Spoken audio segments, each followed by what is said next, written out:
क्या आप ये जानते हैं कि वास्तुशास्त्र एक मैजिकल साइंस है? क्या आपको ये पता है कि वास्तुशास्त्र में आपकी बहुत सारी समस्याओं का समाधान छुपा हुआ है? और अगर मैं ये कहूँ कि वास्तुशास्त्र का यूनिवर्स के साथ बहुत गहरा संबंध है, तो क्या आप मेरी बात पे यकीन करेंगे? प्लीज़ इस वीडियो पर अंत तक बने रहें क्योंकि मैं ये सारी चीज़ें आपके साथ शेयर करने वाली हूँ। नमस्कार दोस्तों, मैं पारुल चंद्रवंशी एस्ट्रोलिम्स में आप सभी लोगों का बहुत बहुत स्वागत करती हूँ। यत् पिंडे तत् ब्रह्मांडे, ये एक श्लोक है छोटा सा, और इसका मतलब ये है कि जहाँ जहाँ पिंड है वहाँ वहाँ ब्रह्मांड है। इसका मतलब ये है कि जो भी हमारा घर है या जो भी जगह है, चाहे वो एक रूम की हो या बहुत बड़ा प्रांगण हो, वहाँ पे अपने आप एक ब्रह्मांड है। मनुष्य भी ब्रह्मांड का सूक्ष्म पार्ट है या अपने आप में एक पूरा ब्रह्मांड है। इसी तरह से हमारा घर भी ब्रह्मांड का ही एक सूक्ष्म पार्ट है या पूरा एक ब्रह्मांड है। वास्तुशास्त्र क्या है? वास्तुशास्त्र भूमि का शास्त्र है। जिस भूमि पर हम रहते हैं, जिस चार दीवारी के अंदर हम रहते हैं, उसको वास्तुशास्त्र के माध्यम से ही बनाया जाता है, उसी को वास्तुशास्त्र कहा जाता है। यूनिवर्स क्या है? यूनिवर्स एक पॉजिटिव एनर्जी का सोर्स है। यही पूरी सृष्टि को चला रहा है और हमें भी सब चीज़ों की प्राप्ति यूनिवर्स के माध्यम से होती है। अब हम ये समझते हैं कि यूनिवर्स का वास्तुशास्त्र के हिसाब से किस तरह से संबंध है या ये संबंध कैसे क्रिएट होता है। यूनिवर्स जो है वो पूरा 360 डिग्री में बटा हुआ है। इसी पे हमारे पूरे ग्रह घूमते रहते हैं, हमारी राशियाँ इसी में डिवाइड हो रखी है, सारे नक्षत्र भी यही हैं और यूनिवर्स को मल्टीपल डिविजन्स में बांट दिया गया है और इन सभी डिविजन्स के अलग अलग गुण हैं, अलग अलग एट्रीब्यूट हैं और यहाँ से इनसे जुड़ी हुई एनर्जीज रिलीज होती रहती है। ठीक उसी तरह से नीचे धरती पर हमारा घर भी 360 डिग्री में बटा हुआ है और ठीक यूनिवर्स की ही तरह यहाँ पर भी उसको मल्टीपल डिविजन्स में बांटा गया है और यहाँ से वो एनर्जीज रिलीज होती है। हमने ये तो सुना ही है कि same frequencies of energies attract each other, but ये कैसे होगा? अब अगर कोई घर वास्तुशास्त्र के हिसाब से बना हुआ है तो क्या होगा कि वास्तुशास्त्र एक ब्रिज का काम करेगा ह्यूमन लाइफ के बीच में और ब्रह्मांड में, ताकि मनुष्य को ब्रह्मांड से आने वाली सारी पॉजिटिव ऊर्जा मिल सके और वो एक खुशहाल जीवन जी सके। लेकिन क्या होता है, जब भी वास्तु के हिसाब से अगर घर नहीं बना हुआ होता है तो हम इस चैनल को, इस लिंक को, इस ब्रिज को क्रिएट नहीं कर पाते और हम यूनिवर्स की पॉजिटिव एनर्जी को अट्रैक्ट नहीं कर पाते और हम उन सारी पॉजिटिव चीज़ों से वंचित रह जाते हैं। आइए समझते हैं कैसे। देखिए, यूनिवर्स में ऊपर नॉर्थ दिशा में यानी कि उत्तर दिशा में जो एनर्जी रिलीज हो रही है वो एनर्जी हमें अच्छी बुद्धि देती है, हमें बुद्धि का विकास करने को हमें गाइड करती है। हमारे जीवन से जुड़े हुए सुख वहीं पे हैं। हमारे घर या गाड़ियाँ या जिस भी तरह का कंफर्ट एक मनुष्य को चाहिए वो सारे कंफर्ट नॉर्थ से आते हैं। नॉर्थ में ही आपको धन का सोर्स भी वहीं पे ही क्रिएट होता है। अब यूनिवर्स तो ये एनर्जी सबको देता ही है, लेकिन क्या हम उसको रिसीव कर पा रहे हैं?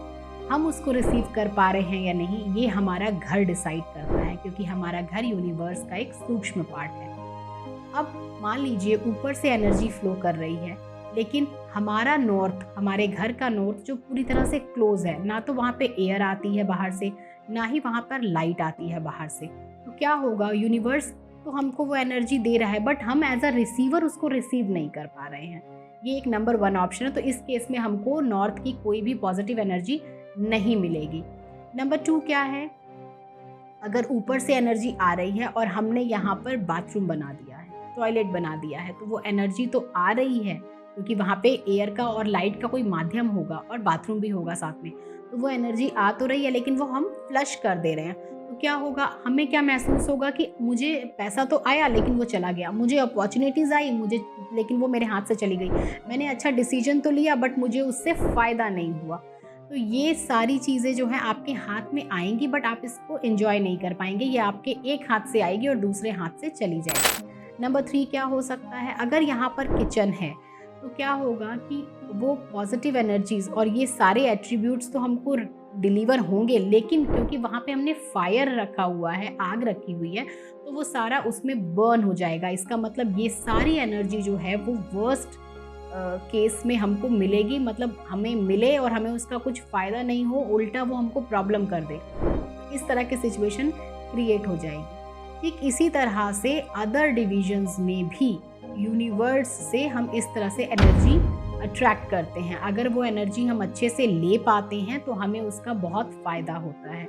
बट अगर ये ब्रिज हमने सही से क्रिएट नहीं किया, हम इसमें चूक रहे हैं, तो फिर हम बिल्कुल भी एनर्जीज़ नहीं ले पाते यूनिवर्स की, और इन यूनिवर्स की एनर्जी हम तक नहीं पहुंचने की वजह से हमारी लाइफ में, हमारे घर में इम्बैलेंस क्रिएट हो जाता है। और ये इम्बैलेंस हमें हेल्थ में, वेल्थ में, रिलेशनशिप में, हैप्पीनेस में यहाँ नज़र आता है और हम परेशान हो जाते हैं। इसीलिए अपने घर को वास्तु शास्त्र के हिसाब से जब भी आप बनाएंगे तो आप एक यूनिवर्स का सूक्ष्म पार्ट तो बनेंगे ही, बट अगर वो ब्रिज भी आपने अच्छे से कनेक्ट कर दिया, हमारे भूमि को, हमारे चारदीवारी को अगर आपने ब्रह्मांड के साथ एक लिंक के माध्यम से, एक डोर से अगर आपने कनेक्ट कर दिया, तो आप बिल्कुल वहाँ की पॉजिटिव एनर्जीज़ को अट्रैक्ट कर सकते हैं और आपका परिवार एक अच्छा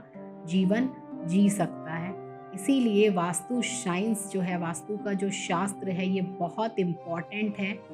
एक नहीं 18 महर्षियों ने इसे बिल्कुल डिटेल्ड में हमको समझाया है और ये श्रुति और स्मृति के थ्रू आज भी हम तक अवेलेबल है। हमारे ऋषि मुनियों को ये पता था कि आगे आने वाले समय में मनुष्य को समस्या आ सकती है, क्योंकि जितना मॉडर्न हम बनते जा रहे हैं, हम पीछे जो हमारी चीज़ें हैं उनको छोड़ते जा रहे हैं। तो उनको इस बात का पूरा आभास था कि आने वाले समय में मनुष्यों को दिक्कत हो सकती है। इसीलिए उन्होंने ये साइंस एज अ गिफ्ट हमें दी है और आज भी ये हमारे बीच में अवेलेबल है। अगर आपको किसी भी तरह की परेशानी चल रही है तो आप एक बार ज़रूर अपने घर का वास्तु चेक करवाएं और उसको वास्तु के अनुसार जितना भी हो सके आप उतना ही सेट करें। आप देखेंगे कि आप जितना भी, आप थोड़ा सा भी अगर उसमें चेंज करते हैं और उसको वास्तु शास्त्र के हिसाब से अलाइन करते हैं तो आपकी प्रॉब्लम कम होती हुई नज़र आएगी। और अगर आपने पूरा ही उसको अच्छे से बैलेंस कर लिया तो बहुत सारी समस्याओं से आप पीछा छुड़ा सकते हैं। मुझे सुनने के लिए बहुत बहुत धन्यवाद। आप अगर मेरे चैनल पर न्यू हैं, मुझे पहली बार सुन रहे हैं, आप मेरे चैनल को लाइक कीजिए, शेयर कीजिए, सब्सक्राइब कीजिए और अगर कुछ भी आपका प्रश्न हो तो आप मुझसे पूछ सकते हैं। Thank you so much.